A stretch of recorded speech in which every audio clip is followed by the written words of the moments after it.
자, 두 번째 시간 시작하도록 하겠습니다. 하나님은 결국에는 우리를 웃게 하실 겁니다. 결국에는 웃게 하시는 하나님을 믿으면서 오늘도 애매한 웃음 짓지 말고요. 애매한 웃음 짓지 말고 정말로 한번 웃으시면 하나님도 크게 웃게 만들어 주실 것입니다. 차하크 한번 해보세요. 차하크. 웃다.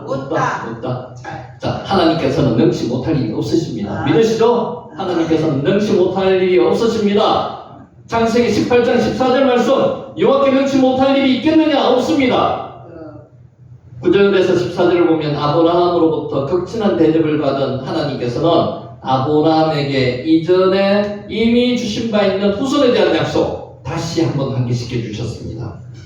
기한이 이럴 때, 내년 이맘때가 뜨거울 내년 이맘때 생명이 소생할 때 사라가 아들을 낳게 될 것이라고 말씀하셨습니다. 이처럼 하나님께서 그덕 아브라함에게 당신의 약속을 환기시켜 주신 것은 아브라함으로 하여금 약속이 의심 없이 받아들이게 함과 동시에 또 어떤 목적이 있냐면요, 당신이 한번 약속하신 약속에는 기필코 이루어내고 말겠다는 당신의 강한 의지가 표명되어 있습니다. 여러분, 성경에 1.1핵도 만약에 거짓이 있으면요, 성경은 다 거짓입니다.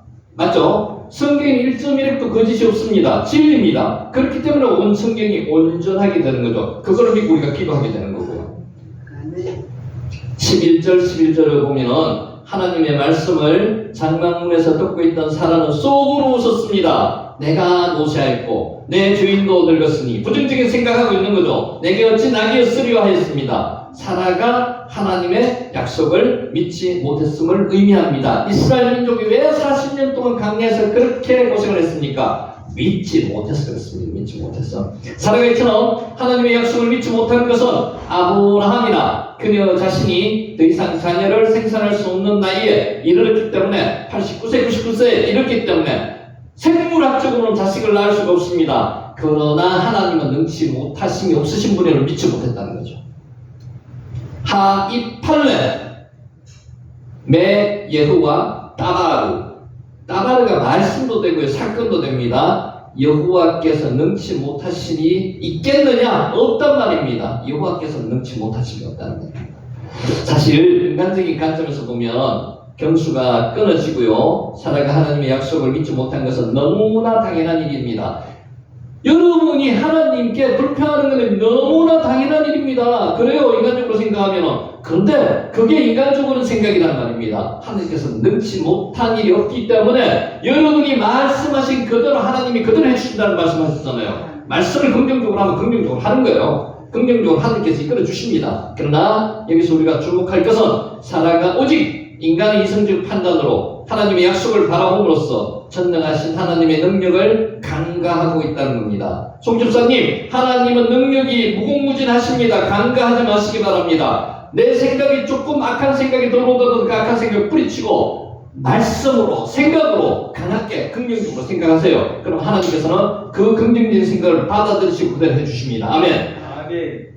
하나님의 관점에서 볼 때 사라가 아들을 낳는 것은 너무도 쉬운 일입니다. 안 그렇겠습니까? 죽은 자 살리시는 게 쉬운데 감기 고치는 게 쉽습니까? 죽은 자 고치는 게 쉽습니까? 둘 다 하나님께서는 아무 영향을 미치지 않습니다. 다 쉽습니다. 그러므로 13, 14절에서 하나님께서는 사라의 불신을 책망하셨습니다. 여호와께 능치 못한 일이 있겠느냐? 이 말 기억하세요. 여호와께서는 능치 못할 일이 없으십니다. 죽은 자를 살리시는 여호와께 능치 못할 일이 없으십니다. 그런데 그 능치 못할 일을 지금 나의 기도를 당장 안 들어주시는 것은 때가 아직 안 됐기 때문에 안 들어주시는 거예요. 하나님이 아직 그 때를 맡았다고 하나님께서 인정 안 하시기 때문에 안 들어주시는 거예요. 그보다 더 좋은 방법이 있으니까 안 들어주신다고요. 꼭 기억하시기 바랍니다. 하나님께서는 능치 못할 일이 없습니다. 하나님을 섬기는 신앙인은 이 사실을 믿어야 됩니다. 그래야만 우리는 하나님의 초월한 능력을 힘입어서 당면한 문제를 해결할 수 있습니다. 하나님을 믿지 못하면 누구를 믿겠습니까? 여러분, 하나님 믿으셔야 돼요. 기억하십시오. 인간에게 불가능한 일도 하나님께서는 너무나 쉽습니다. 하나님은 불가능한 일이 없으세요. 아멘. 와이팔레 매 예호와 따바 하나님께서는 능치 못하실 일이 없으십니다. 하나님이 일하시면 때가 있습니다. 아브라함으로부터 대접을 받으신 하나님께서는 아브라함을 향해 사라가 어디 있냐고 물으셨습니다. 내년 이맘때에 생명이 소생할 그때에 내가 반드시 내게로 돌아오리니 내 아내 사라에게 아들이 있으리라. 하나님께서는 100세까지 아브라함이 될 때까지 기다리셨어요. 75세 때 가나안으로 들어온 아브라함을 25년 동안 기다리시게 만들어 주셨어요. 만약 25년 동안 안 기다리고 바로 아브라함에게 아들을 줬다면 아브라함은 무슨 생각을 했을까요? 내 능력으로 아들을 만들었다고 생각합니다. 하나님의 능력으로 만든 거지 내가 능력으로 만든 아들이 아닌 아들이 누구예요? 이삭, 그 이삭이란 말입니다. 우리의 힘으로 된다고 하면 기도가 바로 하면 바로 응답되고 하면 우리 힘으로 됐을 거라고 얘기할 겁니다. 송주스님 지금 병이 당장 고쳐지면 할렐루야 아멘 내 힘으로 됐다고 인정할 가능성이 없습니다. 아니요. 하나님께서 하신다. 그래서 그때까지 하나님의 가장 적당한 때까지 기다리시게 만들어 주신 거예요. 그때가 언제라고요? 내년 이맘때. 우리가 주목할 사실은 기한이 이럴 때 하나님께서 아브라함에게 돌아오시겠다고 하시는 겁니다. 하나님께서 일을 하심에 있어서 때를 따라 역사하십니다. 이게 무슨 시간이라고요? 카이로스의 시간입니다. 크로노스의 시간이 아닙니다. 우리 때가 아니에요. 하나님의 때 하나님께서 역사하신다고요. 하나님이 일하시면 다 때가 있습니다. 결코 주먹구구식으로 아무렇게나 기분 내키는 대로 오늘 기분 좋으니까 이걸 하고 기도 들어주고 이렇지 않습니다. 그래서 하나님은 어떤 하나님이라고 얘기해요? 공의의 하나님이라고 이야기하죠. 공의. 여러분 정의와 공의가 차이가 있는 줄 아세요? 하나님을 정의 하나님이라고도 하지만 정의의 하나님보다 공의의 하나님이라고 이야기합니다. 정의는요 저스티스, 공의는 라이트니스. 공의는요 모든 것의 진리가 공의입니다. 정의는 객관적으로 아니고 주관적인 진리가 정의라고 보시면 됩니다. 안중근 의사가 우리나라 사람이 볼 때는 X자입니다. 안중근 의사를 일본 사람이 볼 때는 어떤 사람으로 봐요? 테러리스트입니다. 우리나라에서는 안중근 의사는 정의는 애국자라고 기정합니다. 일본에서 정의는 안중근 의사는 테러리스트라고 정의합니다. 그거는 공의가 아니에요. 하나님의 정의, 하나님의 공의는 어느 민족, 어느 나라, 어디를 가더라도 통하는 게, 의의가 되는 게, 그게 공의라는 거죠. 공의. 그래서 공의와 정의는 차이가 있습니다. 이해하시겠습니까? 하나님 어떤 하나님이라고요? 공의의 하나님이시라고요. 민족과 국가와 이념과 이데올로기에 따라가지고 변하시는 하나님이 절대로 아니에요. 똑같이 어디서나 진리이신 하나님이 공의의 하나님이시라고요. 정의라는 부분과 공의라는 부분을 조금 차이나게 구별하셔야 됩니다. 하나님이 일하시는 때가 있습니다. 주먹구구식으로 아무렇게나 기분 내키는 대로 일하시지 않습니다. 하나님은 당신의 전지하심으로 모든 일의 때를 정하고 계십니다. 그때에 맞추고 일하시는 질서의 하나님이십니다. 하나님은 결코 때가 이르기 전에는 역사하지 않으십니다. 카이로스의 시간이 되어서만 역사하는 겁니다. 하나님이 만약에 시간을 순식간에 자꾸 바꾸면요 공의의 하나님이 안 되시는 거예요.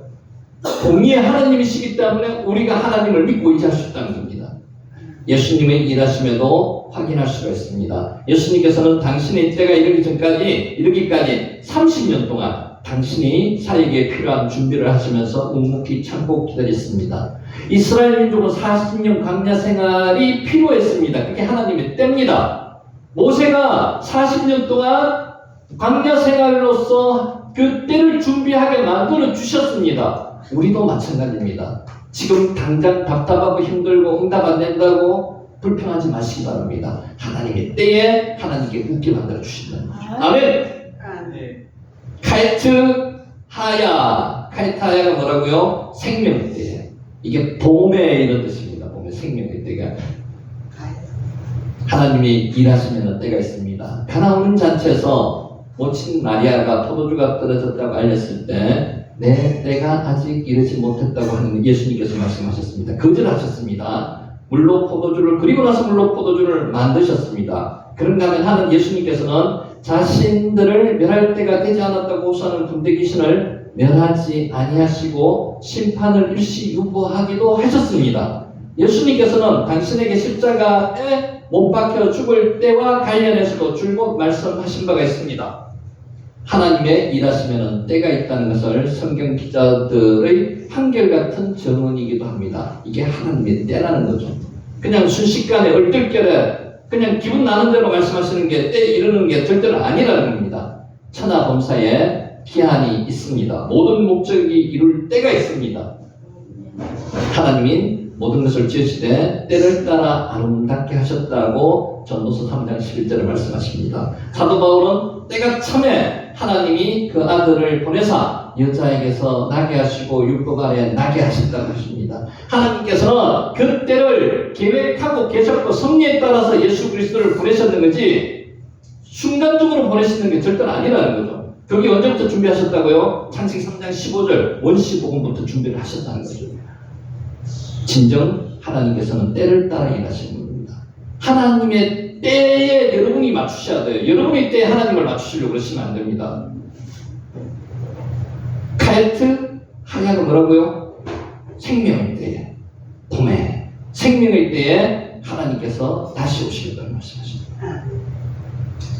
그러므로 하나님께서 약속을 받았다면 속히 이루어지지 않는다고 의심하시거나 불평해서는 안 됩니다. 그것을 지금 보고 계실 수도 있습니다. 의심하거나 불평해서는 안 됩니다. 이스라엘 민족이 광야 40년 생활하면서 계속 했는 게 뭡니까? 의심하거나 불평하는 거, 불평하는 거.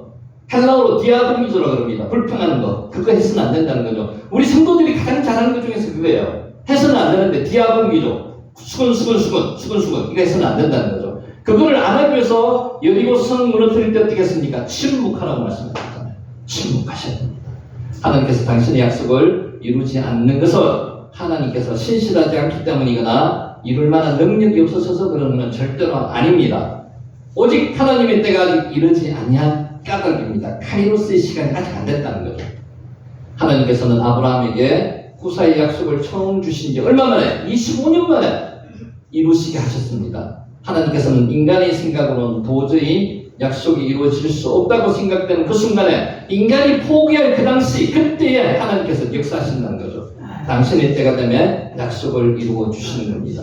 여러분 기도하시는 것 중에서 아직까지 안 이루어 주신 거 계시죠? 그건 하나님의 때에 이루어 주시기 위해서 지금 기다리고 계시는 겁니다. 그 방법도 가장 좋은 방법을 이루어 주시기 위해서 기다리고 계시는 겁니다. 하나님께서는 가나안을 아브라함과 그 후손에게 주시기로 약속하신 지 얼마 만에 이를 성취해 주셨습니까? 550년 걸렸습니다. 550년. 그때가 하나님의 정하신 때이기 때문입니다. 그때는 인간의 때가 아닙니다. 하나님의 때입니다. 우리는 하나님의 약속을 당장 이루어지지 않는다고 할지라도 기도가 당장 응답되지 않는다 할지라도 인내하면서 기다려야만 합니다. 그러면 어떻게 한다고요? 자꾸 하나님이 이루게 하신다. 그때가 우리가 웃을 때입니다. 아멘. 카에트 하야 생명의 때. 카에트 하야. 하나님은 당신을 대접하는 자에게 은혜로 갚아주십니다. 사람을 대접하는 게요. 섬기고 봉사하는 게 예수님을 섬기고 봉사하는 거라고 말씀하셨잖아요. 오늘 아브라함의 모습을 보면 압니다. 아브라함이 그 사람 세 사람을 하나님을 포함한 천사들이라고 생각해서 대접한 게 아닙니다. 개구로 생각했습니다. 나그네로 생각했습니다.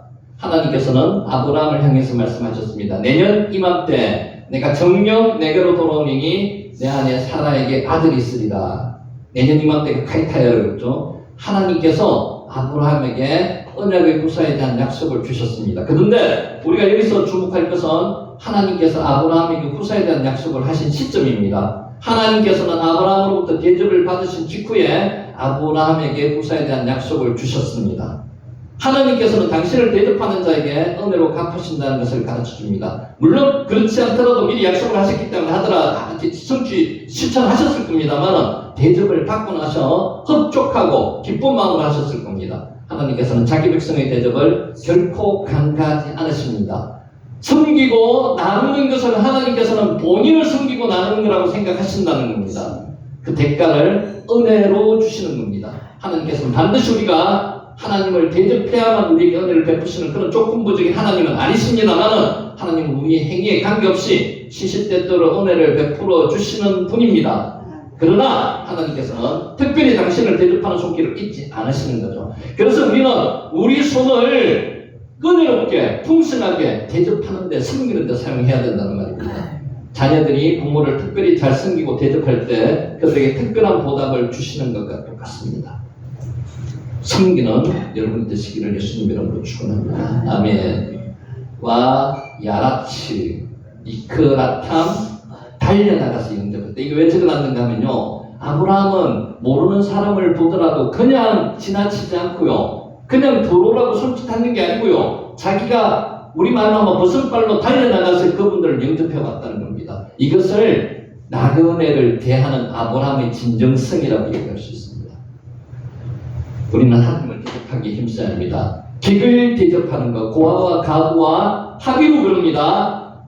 사회에서 없는 사람들을 대접하는 것, 그것은 하나님을 대접하는 거라고 보시면 됩니다. 그렇다고 대가를 바라고 하나님을 대접하라고 하는 것은 아닙니다. 대가를 바라고 하나님을 대접하는 행위는 하나님을 기만하는 행위입니다. 신앙적인 행위가 아닙니다. 대가를 바라고 하나님을 대접하는 자가 있다면 돈을 주고 성령을 사려고 했던 사도행전 8장 18절 시몬과 같은 자들입니다. 하나님을 대접하되 하나님의 은혜와 사랑에 감사해서 순수한 마음으로 해야 된다는 겁니다. 있습니다. 그래서 제가 비교를 시켜드렸잖아요. 롯이 하는 행동이나 아브라함이 성님을 대접하는 행동이나 차이가 있다고 말씀드렸는 거죠. 우리가 하나님을 대접하는 방법은 어떤 것이어야 할까요? 그것은 아브라함과 같이 가진 것 중에서 가장 좋은 것으로, 여러분 없으시면 없는 것 중에서 가장 좋은 것으로, 있으면 있는 것 중에서 가장 좋은 것으로 그것을 하나님께 드리는 겁니다. 우리의 몸과 시간과 정성을 들여서 하나님 일에 힘쓰는 것입니다. 우리 주변에 소외되고 버림받은 자들을 돌보고 살피시라고 말씀하시는 겁니다. 주님께서는 지극히 작은 자 하나에게 한 것이 꼼되게 한 것이라고 마태복음 25장 10절에서 말씀하셨습니다. 우리는 이 말씀을 명심하고 하나님 대접하기에 고아와 객가 가부 합의로 사회에서 버림받고 힘없는 사람들을 대접하기에 힘을 쓰므로써 넘치도록 갚아주시는 하나님의 은혜를 풍성히 누리시기를 주님의 이름으로 축복합니다. 아멘. 와야라츠 리크라탐, 여기 뭐라고요? 달려나가서 영접했다는 겁니다. 없는 사람을 보고 달려나가서 영접하는 사람이 쉽지 않습니다. 그죠? 그런 마음으로 대접을 하는 겁니다.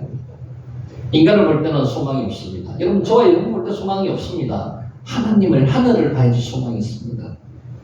하나님께서는 아브라함에게 사라가 아들을 낳게 될 것이라고 예고하셨습니다. 그래서 장막문 뒤에서 그 말씀을 듣고 있던 사라가 아브라함과 자신의 늙음으로 인해서 그 말을 믿지 못하면서 속으로 웃었습니다. 속으로. 그냥 겉으로 웃지 않았습니다. 내가 노쇠하였고 내 주인도 늙었으니 무슨 즐거움이 있으리요. 속으로 이야기했습니다. 사라의 이런 태도는 유한한 인간을 바라본 데서 기인한 것입니다. 인간적인 생각에서는 맞습니다. 그런데 하나님의 입장에서는 맞지 않다는 거죠. 사라는 전지전능하신 하나님의 능력을 바라보지 아니하고 아브라함과 자신의 늙은 모습만 바라봤습니다. 하나님의 약속에 대한 소망을 갖지 못했습니다. 우리 질병도 마찬가지입니다. 지금 고치지 못하는 질병이 엄청 많습니다. 그런데 세상을 바라보거나요, 질병을 바라보거나 문제를 바라보면요, 그것은 너무 커가지고 우리가 어떻게 해결할 방법이 없습니다. 하나님을 바라보시면 돼요. 하나님을 바라보시라고요. 그래서 말은 쉽지만은 어렵습니다. 그것은 어떤 믿음이 있어야 됩니까? 하나님이 주신 믿음이 있어야 돼요. 하나님을 찬송하고 하나님의 영광을 드리면 하나님께서 믿음을 주십니다. 우리가 인간을 바라볼 때는 아무런 소망이 없습니다. 인간은 지극히 무능하고 유한합니다. 자기에게 주어진 운명에서 결코 벗어날 수가 없습니다. 저와 여러분도 마찬가지입니다. 사람을 창조하셨습니다. 이 세상의 모든 만물을 하나님께서 창조하시고 역사를 주관하시면서 무에서 유로를 내시는 전능하신 하나님을 바라봐야 됩니다. 여러분, 하나님 바라보셔야 돼요. 하늘 바라보셔야 됩니다. 당면한 문제 해결할 수 있습니다. 정녕 우리가 대망하는 구원도 명히 하나님께서 이루어주실 수 있습니다. 아멘. 이 단어 계속 나오는데 이건 정말 한번 눈여겨보시기 바랍니다. 하이팔레 메 예호와 따바르. 이게 뭐라고요? 하나님께서 불가능한 능치 못할 일이 있겠느냐 이 뜻입니다. 하나님을 속이려고 하는 잘못을 범하지 마시기 바랍니다. 네가 웃었지? 아니요, 안 웃었습니다. 이렇게 하지 마시라는 거죠. 마음속으로 그런 마음을 묻는 것 자체 하나님이 다 알고 계시잖아요. 네, 그렇습니다. 회개해야 된단 말입니다. 하나님으로부터 책망을 듣고도 자신의 허물을 시인하지 아니하고 내가 묻지 아니하였나이다. 지금 사라와 같은 우리의 모습 반성하셔야 돼요. 회개하셔야 됩니다. 사라는 자신의 허물을 하나님 앞에서조차 숨겼습니다. 사라는 자신의 허물을 하나님 앞에 숨기고자 했습니다. 그네가 자신의 허물을 하나님 앞에서조차 숨기고자 한 것은 허물로 인해서 하나님의 심판이 두려웠기 때문입니다. 하나님은 심판만 하시는 하나님 아니에요. 공의의 하나님이라고 말씀드렸잖아요. 사랑의 하나님이라고. 사실 사람들은 자신이 어떠한 잘못을 범했을 때 끝까지 은폐하려는 경향이 있습니다. 근데 하나님이 모르실까요? 속으로 묻는 끝까지 다 알고 계신 하나님이 모르실까요? 알고 있습니다. 속으로 가늠하는 것까지도 음란한 생각을 품은 것까지도 다 알고 계시는데, 하지만 사람은 같은 사람을 속일 수는 있어도 하나님을 속이지는 절대로 못합니다. 결국 하나님과도 속이려 했던 사람은 수치스럽게도 내가 웃었느냐는 말을 듣고야 말았습니다. 네가 웃었느니라. 하나님께서 억지로 사라에게 지금 일부러 알려주시는 거죠. 사라가 두려워에 지금 떨고 있습니다. 여기서 이 글자 한번 보세요. 아까 말씀드렸죠. 나함입니다. 나함이 뭐라고요? 회개하다. 슈브도 회개하답니다. 슈브, 나함 둘 다 회개하다는 뜻입니다. 회개해야 됩니다. 돌아와야 됩니다. 우리는 어떠한 경우에도 하나님을 속이려고 해서는 안 됩니다. 솔직히 고백하면 됩니다. 근데 거짓말을 하면요, 하나의 거짓말이 더 큰 거짓말인데 계속 거짓말을 하게 돼요. 우리는 우리의 허물이 아무리 크고 하나님 심판을 두렵다고 해도 속이려 해서는 절대로 아닙니다. 회개해야 됩니다. 우리의 허물은 수치스럽고 하나님 앞에 두렵습니다. 그로 인해서 하나님을 속이고 하나님의 허물을 감추려고 하는 행위는 더 큰 수치와 심판을 불러올 뿐입니다. 야레 뭐라 그랬죠? 두려워하다, 경외하다. 야레, 하나님은 야레만 하는 게 아니고요, 야레 가까이 가면서 두려워할 대상입니다. 그게 우리 아버지다. 여러분 아버지 옛날에 음하셨잖아요. 야레의 대상입니다. 그렇다고 해가지고 아버지 앞에 가가지고 이야기 못합니까? 합니다. 자녀들은. 그 대상이 하나님 아버지라는 거죠. 하나님은 자기 잘못을 고백하고 회개하는 자에 대해서는 용서하시고 은혜를 베푸십니다. 자기 잘못을 은폐하며 마음을 강팍해 하여서 회개치 않는 자에게는 허물을 드러내시고 합당한 형벌로 보호하시면서 큰 수치를 당하게 하실 겁니다. 아담과 하와를 보세요. 여러분, 아담과 하와가 그때 만약에 회개했다면 우리의 역사가 달라졌을 수도 있습니다. 그렇듯이 우리도 그것을 반면교사로 삼아야 된다는 거죠. 하나님께 나함 회개하셔야 됩니다. 슈브 돌아가셔야 됩니다. 자, 16절 한 절만 잠깐만 보겠습니다. 그 사람들이 거기서 일어나서 소돔으로 향하고 아브라함은 그들을 전성하러 함께 나가리라. 거기서 일어나서, 여러분 쿵 하시죠. 쿵 일어나라는 것입니다. 달리다 쿵, 소녀야 일어나라. 일어나라 쿵. 아람어입니다. 아람 쿵. 일어나셔야 됩니다. 쿵 일어나라. 와야 쿵 미싸. 거기서 일어나는 겁니다. 오늘 이 자리에서 그냥 안주하시고 가만히 있으면 안 됩니다. 일어나라는 겁니다. 쿵 일어나다. 침대에서 일어나다. 떠나다. 하나님을 비롯한 두 천사가 아브라함과의 대화를 마치자마자 아브라함이 거주하는 헤브론의 마므레 상수리나무 숲을 근처로 떠났음을 보여주는 겁니다. 이들이 떠난 이유는 두 천사가 하나님의 명령을 수행하기 위해서 소돔으로 갔습니다. 두 천사는 소돔으로 가고 하나님은 따로 가셨습니다. 아브라함과 대화를 했죠. 이 탕 이후의 상황은 매우 급박하게 됩니다. 자, 오중쯤에 가장 뜨거울 때 하나님께서 아브라함에게 와야로 나타나셨습니다. 그리고 나서 아브라함에게 식사 대접을 받았습니다. 오후에 소돔으로 출발했습니다. 그리고 저물 때에 롯에 있는 소돔과 고모라 성에 도착했습니다. 그리고 소돔 성은 다음날 아침 동틀 무렵에 심판을 받아서 멸망했습니다. 자, 그 장면은 우리가 다음 시간에 보도록 하고요. 마지막 정리를 하겠습니다.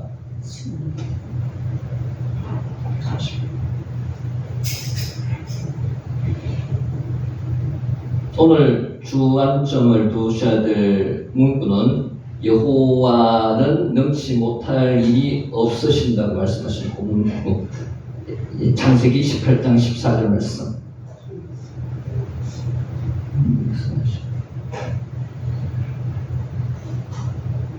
자, 이걸로 가지고 말씀을 마치도록 하겠습니다. 여러분, 체험이 먼저입니까? 비움이 먼저입니까? 비움이 먼저입니까? 비움이?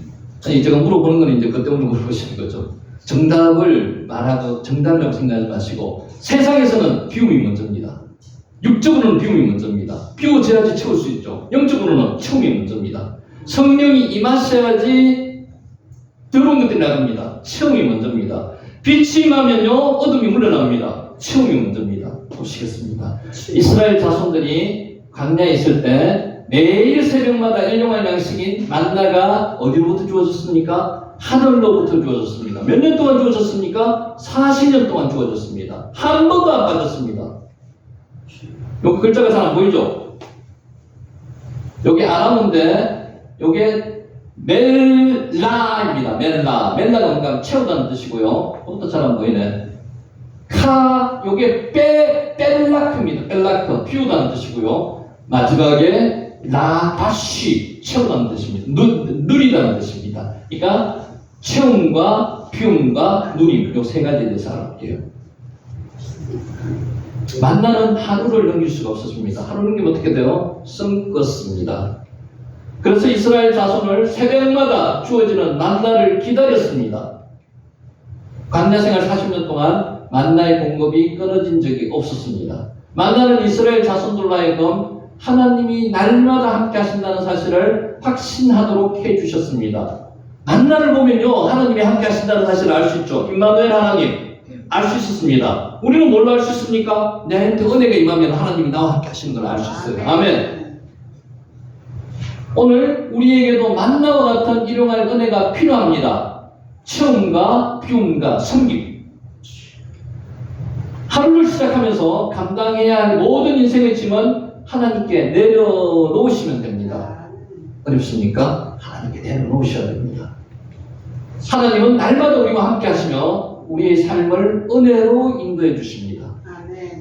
하나님은 이스라엘 자손들에게 삶을 바꾸라고 요구하시기에 앞서서 필요를 먼저 채워주셨습니다. 만나를 먼저 주셨습니다. 그리고 나서 비움을 요구하셨습니다. 그리고 나서 애국의 무상문화와 습관들을 모두 버리도록 하셨습니다. 우리에게도 동일하게 적용됩니다. 우리의 마음에 예수님으로 채워지면 염려와 공허와 불안과 분노와 두려움, 욕심, 세상 것들이 비워집니다. 자, 순서 다시 한번 볼게요. 채워지면은 세상 것이 비워집니다. 세상 것을 비우려고 너무 힘쓰지 마세요.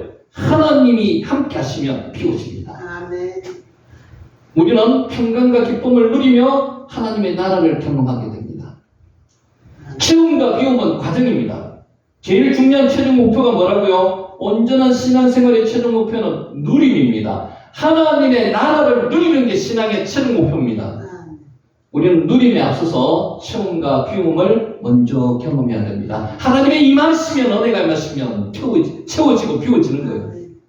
왜 순서가 비움과 체험이 아니라 체험과 비움일까요? 제가 지금 방금 말씀드렸죠. 왜 비움보다 체험이 먼저일까요? 이런 의문을 갖게 되는 것은 그동안 비워야 채울 수 있다고 가르침을 세상 교육에서는 그렇게 이야기합니다. 마음을 비워야 채워진다. 세상에서는 이렇게 이야기합니다. 이런 말들이 진리인 것처럼 일반적으로 사용되고 있었습니다. 그러나 사람의 본성을 깊이 알고 보면 비운다는 말을 쉽게 할 수가 없습니다. 비우고 싶어도 잘 못 비워져요. 그게 비워지면 인간이 아니죠. 신입니다. 하나님입니다. 나이가 들면서 세상사에 초연해질 것 같지만 실제로는 그렇지 않습니다. 초연 못합니다. 더 집착합니다. 더 가지려고 합니다. 노력이 오히려 더 무섭습니다. 사람이 죽음을 맞이하는 가장 이상적인 방법은 무엇일까 하는 생각해 보시기 바랍니다. 내적, 외적, 일체를 다 내려놓는 겁니다. 근데 여러분 내려놓습니까? 못 내려놓습니다. 안 내려놓습니다. 사람은 내려놓지를 못합니다. 더 가지려고 그럽니다. 마지막 순간까지 삶에 대한 애착으로 뭔가를 붙들게 됩니다. 조용히 자신의 마음속을 깊이 들여다보시기 바랍니다. 무엇이 내 마음속을 주장하고 있습니까? 무엇이? 세상 것이 주장하고 있겠죠? 버려야 된다는 거죠. 그동안 살아온 삶을 되돌아보시기 바랍니다. 언제 마음을 비워본 적이 있습니까? 꽉 세상적인 것으로 차 있습니다. 은혜가 임하지 않으면 그들이 비워지지가 않아요. 사람은 종종 마음을 비웠다고 말합니다. 그러나 실제로 비우는 일은 불가능합니다. 언어 유희에 불과합니다. 하나님이 임하지 않으면 세상 것은 꽉 채워져 있습니다. 육적인 것은 비워지지가 않습니다.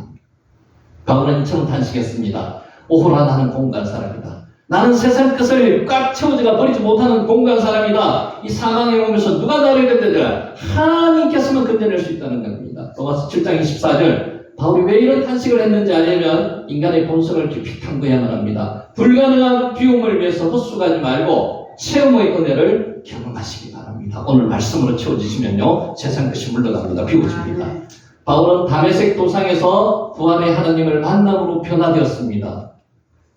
그 정오의 빛보다 더 밝은 빛, 그 빛이 누구예요? 그 빛이 예수님인 거죠. 그 예수님이 하나님이신 것을 그때 알았다는 거죠. 그 후에 그는 모든 것을 버리고 그리스도의 십자가와 부활을 전하는데 온전히 헌신했습니다. 이러한 헌신은 의지적인 결심으로 이루어진 것이 아닙니다. 하나님을 만났기 때문에 그렇게 됐다는 거예요. 예수 그리스도를 만나서 그의 심령에 진리의 빛으로 채워지고 예수 그리스도의 은혜로 채워졌을 때 자연스럽게 세상의 것들이 물러나게 된다는 겁니다. 체험을 경험한 바울에게 이 세상의 것은 배설물에 불과했습니다. 여러분 마찬가지예요. 세상 것이 배설물로 되려면 하나님의 은혜가 임해야 되고 하나님이 임하시면 됩니다. 이처럼 태워지면 비우려고 애쓰지 않아도 저절로 비워집니다. 송태천 집사님, 오늘 하나님의 말씀으로 채워주시기 바랍니다. 아멘. 그것은 빛이 임하는 순간에 어둠이 사라지는 원리와 같습니다. 이런 마찬가지로 그죠? 빛이 있으라 예기 오로 와예기 오로 하시니까 빛이 있었습니다. 어둠이 물러갔습니다. 예수 그리스도로 충만해지면 그동안 다스리지 못했던 욕심이 사라집니다. 거룩을 추구하며 위의 것을 바라보며 하늘 시민으로 살 수 있습니다. 그러면 이 땅, 이 나라가 하나님의 나라가 되는 거예요. 아멘. 하늘의 영광을 체험한 바울의 진심은 하늘나라에 있었습니다.